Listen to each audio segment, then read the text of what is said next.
시청자 여러분, 오늘 들려드릴 이야기는 우리 모두의 이야기입니다. 혹시 여러분도 이런 경험 있으시죠? 무심코 던진 말 한마디가 누군가에게 평생의 상처로 남는 경험 말이에요. 혹은 반대로 누군가의 말 한마디에 깊이 상처받았던 기억. 오늘의 주인공은 두 동서입니다. 손이 동서 미경과 손아래 동서 선희. 이 두 사람 사이에 벌어진 일은 정말 가슴이 찢어질 만큼 안타깝습니다. 아들을 잃은 슬픔 속에서 목격한 미소 하나. 그 미소가 어떻게 두 사람을 철천지 원수로 만들었는지, 그리고 그 미소의 진짜 의미는 무엇이었는지. 이 이야기를 끝까지 들으시면 여러분도 분명 깨닫게 되실 거예요.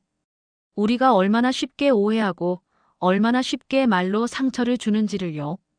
그럼 지금부터 미경과 선희, 두 동서의 이야기를 시작하겠습니다. 1부 장례식장의 미소. 그날은 제 인생에서 가장 어두운 날이었습니다. 아들 준혁이가 세상을 떠난 지 둘째 되는 날. 장례식장에는 많은 사람들이 찾아와 조문했어요. 하지만 저는 그 누구의 위로도 귀에 들어오지 않았어요. 의대 졸업반이었던 준혁이. 앞으로 몇 달만 있으면 의사가 될 거라던 아들이 갑작스러운 교통사고로 세상을 떠났어요. 어머니, 진정하세요. 준혁이가 하늘에서 지켜보고 있을 거예요. 사람들의 위로가 무색하게, 저는 기절과 오열을 반복할 뿐이었어요. 그때였어요. 문이 열리면서 시동생 가족이 들어왔어요. 시동생, 그리고 손아래 동서 선희, 조카 민수까지. 선희는 상복을 입고 눈이 붓도록 운 듯한 얼굴로 제게 다가왔어요. 형님, 정말 어떻게 이런 일이. 선희의 목소리가 떨렸어요. 하지만 저는 고개를 끄덕이는 것조차 힘들었어요. 그런데 그 순간이었어요. 선희가 제 옆을 지나 영정 앞에 절을 올리는데 저는 우연히 선희의 얼굴을 봤어요. 선희가 웃고 있었어요. 아주 짧은 순간이었지만 분명히 미소를 지었어요. 그것도 자기 아들 민수를 보면서. 그 순간 제 가슴에 무언가가 와르르 무너져 내렸어요. 어떻게 내 아들의 장례식장에서 웃을 수가 있지? 선희는 곧 표정을 바꿨지만 저는 그 미소를 똑똑히 봤어요. 그날 이후 그 미소는 제 머릿속에서 지문처럼 박혀 지워지지 않았어요. 2부 겸손 없는 말, 쌓이는 앙금. 사실 돌이켜보면 선희와 제 사이에는 이미 보이지 않는 금이가 있었어요. 그건 제 잘못이었어요. 지금 생각하면 정말 부끄러운 일들이었죠. 5년 전 준혁이가 의대에 합격했을 때였어요. 동서, 우리 준혁이가 의대 합격했어. 전화를 받은 선희는 진심으로 축하해줬어요. 형님, 정말 축하해요. 준혁이 정말 대단해요. 고마워. 동서. 저는 그렇게 말하면서 우쭐했어요.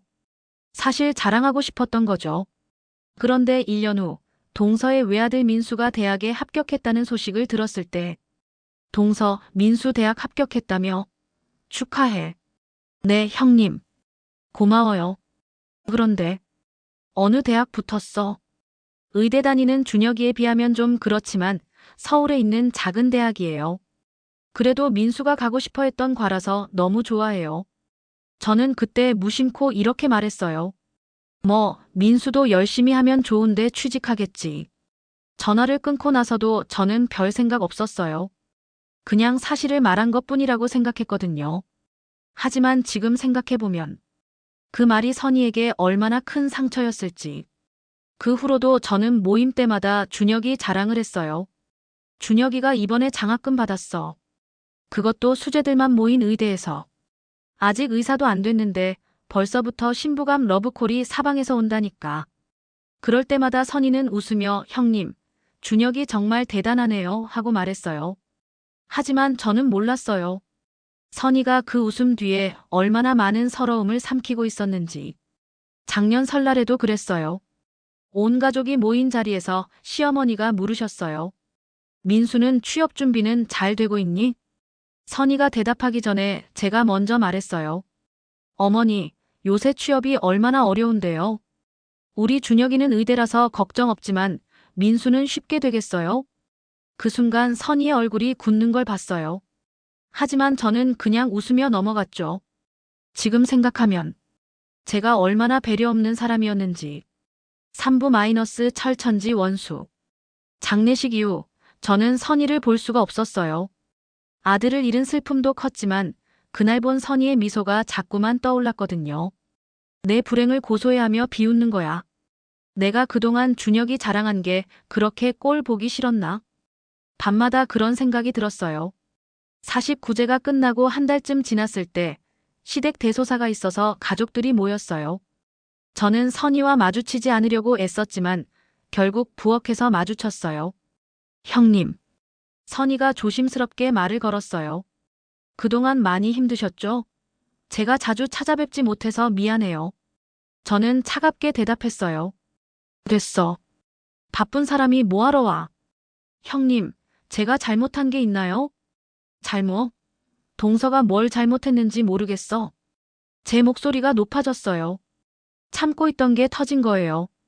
준혁이 장례식 날 동서가 웃는 거 봤어. 내 아들 영정 앞에서 웃더라고. 선희의 얼굴이 하얗게 질렸어요. 형님, 그게 무슨... 뭐? 아니라고 할 거야? 내가 똑똑히 봤어. 우리 아들 영정 사진 보면서 웃는 거. 형님, 오해예요. 설마 제가... 오해? 그동안 내가 준혁이 자랑하는 게 그렇게 싫었어. 그래서 준혁이 죽으니까 좋았어. 저는 정말 믿었어요. 선희가 제 불행을 비웃었다고. 형님, 절대 그런 게 아니에요. 저는... 그만해. 더 이상 듣고 싶지 않아. 앞으로 나한테 말 걸지 마. 저는 그렇게 말하고 부엌을 나왔어요. 그날 이후 저와 선희는 완전히 남이 되었어요. 시댁 모임에서 마주쳐도 인사조차 하지 않았어요.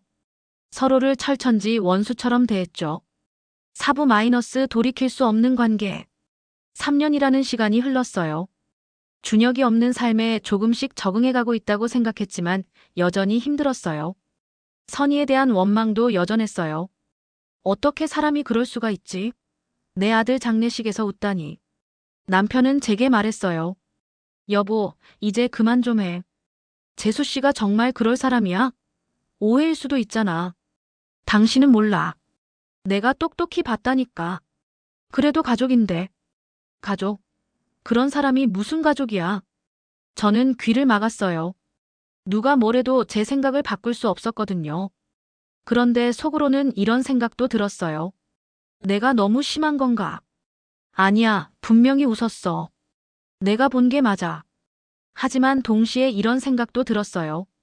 그동안 내가 준혁이 자랑만 했으니까. 동서가 서운했을 수도 있어. 마음 한편으로는 제 잘못도 알고 있었어요. 하지만 인정하고 싶지 않았죠. 아들을 잃은 슬픔과 선희에 대한 불신이 뒤엉켜서 저는 점점 더 외로워졌어요. 오브 마이너스 웃음의 진실. 진실을 알게 된 건 정말 우연한 계기였어요. 어느 날 시어머니 생신 때문에 시댁에 갔어요. 선희도 당연히 있었죠. 저는 선희를 철저히 무시하고 있었는데 민수가 제게 다가왔어요. 숙모님, 안녕하세요. 응, 민수야. 잘 지내니? 네, 그런데 우리 엄마한테 화나신 거 맞죠? 저는 깜짝 놀랐어요. 민수야, 그건 엄마가 요새 많이 우세요. 숙모님이랑 사이가 안 좋아져서 속상하다고. 민수의 말에 가슴이 철렁했어요. 엄마가 그러는데 준혁이 형 장례식 날 실수로 웃은 게 오해를 산 것 같다고 하셨어요. 실수로? 네, 엄마가 그날 제 얼굴을 보고 순간적으로 웃으셨대요. 제가 살아있다는 게 감사해서요. 저는 머리를 망치로 얻어맞은 것 같았어요. 그게 그런 거였어? 숙모님도 아시잖아요. 엄마는 저를 볼 때마다 웃으세요. 그날도 그냥 본능적으로 웃으신 거래요.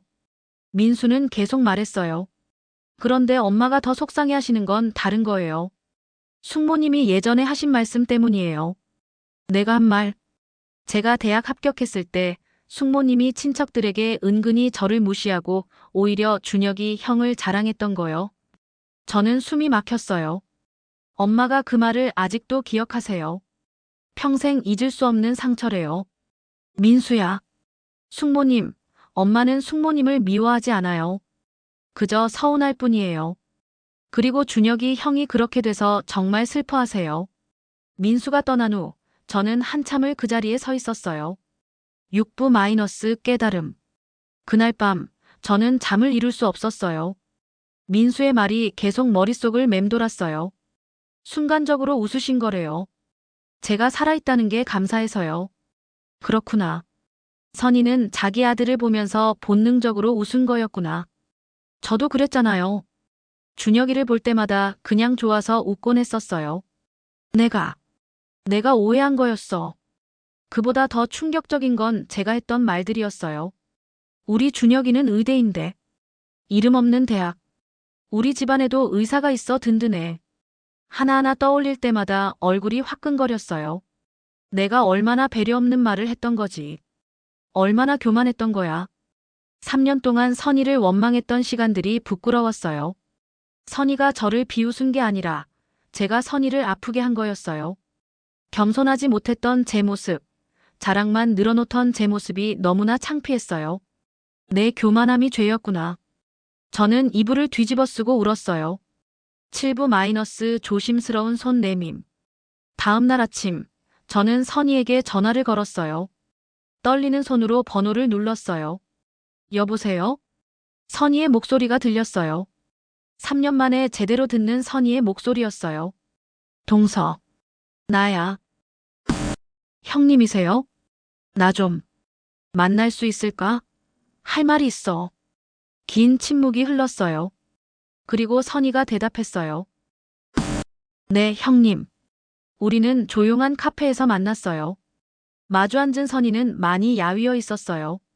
얼굴에는 지친 기색이 역력했어요. 저는 입을 열었어요. 동서. 미안해. 형님. 그날 동서가 웃은 거. 오해했어. 선희의 눈에 눈물이 고였어요. 형님, 저는 정말 알아. 다 알아. 내가 날 비웃은 게 아니라는 거. 그리고 저도 눈물이 났어요. 내가 얼마나 교만했는지도 알아. 그동안 준혁이 자랑만 하면서 다른 사람들 마음은 생각 안 했어. 동서. 민수 대학 합격했을 때 내가 한 말. 정말 미안해. 그게 동서한테 얼마나 큰 상처였을지. 이제야 알았어. 선희가 울면서 말했어요. 형님, 사실 그때 정말 많이 속상했어요. 민수가 얼마나 열심히 공부했는데. 그런데 형님이 그렇게 말씀하시니까. 미안해, 정말 미안해. 하지만 형님, 저는 그날 장례식에서 정말 형님을 비웃은 게 아니었어요. 저도 준혁이가 떠난 게 너무 슬펐어요. 알아. 이제 다 알아. 우리는 서로 손을 잡고 한참을 울었어요. 동서, 용서해 줄 수 있어? 3년 동안 너한테 너무 매정하게 굴었어. 형님. 저야말로 미안해요. 제가 더 먼저 다가갔어야 하는데. 아니야. 내 잘못이 더 커. 겸손하지 못했던 건 나였으니까.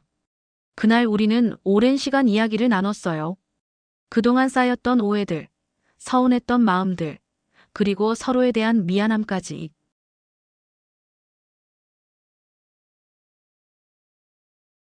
8부 마이너스 말 한마디의 무게. 그 후로 선희와 저는 다시 가까워졌어요. 아니, 예전보다 더 가까워졌다고 해야 할까요? 민수 취업 성공했다며. 정말 축하해. 형님, 고마워요. 민수가 원하는 회사에 들어갔어요. 그래, 민수 정말 대단하다. 동서는 좋은 엄마야. 선희가 웃으며 말했어요. 형님도 좋은 엄마였어요. 준혁이가 얼마나 언니를 사랑했는데요. 우리는 이제 서로의 아픔을 나눌 수 있게 되었어요. 어느 날 선희가 제게 말했어요. 형님, 그때 일로 깨달은 게 있어요. 뭔데? 말이 얼마나 무서운지요. 형님도 저도 서로에게 상처를 준 건 결국 말 때문이었잖아요. 맞아. 내가 겸손하지 못한 말을 했고 그게 쌓여서. 그리고 저도 그 웃음 하나로 오해를 받았고요. 우리는 고개를 끄덕였어요. 지금 저는 준혁이 사진을 보며 생각해요. 준혁아, 엄마가 내 자랑을 너무 많이 했구나. 그게 얼마나 교만한 일인지 몰랐어. 준혁이가 살아있을 때는 몰랐어요. 제가 얼마나 배려 없는 사람이었는지. 하지만 이제는 알아요. 겸손 없는 자랑은 누군가에겐 칼이 된다는 것. 내 아들의 뛰어남을 드러내려 했던 말들이 사실은 제 손으로 벽을 쌓은 것이었다는 것. 그리고 오해는 너무 쉽게 생기지만 풀기는 너무 어렵다는 것. 시청자 여러분, 제 이야기를 들으시면서 혹시 생각나는 사람이 있으신가요? 내가 무심코 한 말 때문에 상처받았을 사람. 혹은 나를 오해하고 있을지도 모르는 사람. 말은 한번 내뱉으면 다시 담을 수 없어요. 하지만 진심 어린 사과는 오해를 풀 수 있어요. 아들을 잃은 슬픔도, 아들을 바라본 미소도 결국은 모두 사랑이었어요. 하지만 말 한마디가 그 사랑을 가리기도 해요. 사람은 잘날수록 더 겸손해야 합니다. 자랑은 순간의 기쁨을 줄 수 있지만 겸손은 평생의 관계를 지켜줍니다. 원망은 오해에서 자라고 이해는 진실에서 자랍니다. 그리고 말은 언제나 기억보다 오래 남습니다. 저는 이제 압니다. 동서와의 3년이라는 시간이 아깝지만 그 시간을 통해 배운 것들이 있어요. 겸손의 가치, 오해의 무서움, 그리고 진심 어린 사과의 힘. 여러분도 혹시 누군가와 오해로 인해 멀어진 사이가 있다면 한 번 더 생각해 보세요. 정말 그 오해가 사실인지 아니면 내가 잘못 본 건 아닌지. 그리고 내가 먼저 한 말들이 상대에게 어떤 상처를 주었는지. 늦었다고 생각할 때가 가장 빠른 때라고 하잖아요. 저처럼 3년을 허비하지 마시고 지금 당장 전화 한 통, 문자 한 통 해보세요. 미안해, 오해였어. 다시 시작하자. 그 한마디가 무너진 관계를 다시 세울 수 있어요. 말 한마디로 상처를 줄 수도 있지만 말 한마디로 치유할 수도 있으니까요. 제 이야기가 여러분에게 작은 깨달음이 되었으면 좋겠습니다. 겸손하게 살기, 쉽게 오해하지 않기, 그리고 진심으로 사과하기. 이것이 제가 아픈 시간을 통해 배운 인생의 교훈입니다. 오늘도 시청해주신 여러분, 정말 감사합니다. 여러분 모두 소중한 사람들과 좋은 관계를 유지하시길 바라며 다음에도 좋은 이야기로 찾아뵙겠습니다. 안녕히 계세요.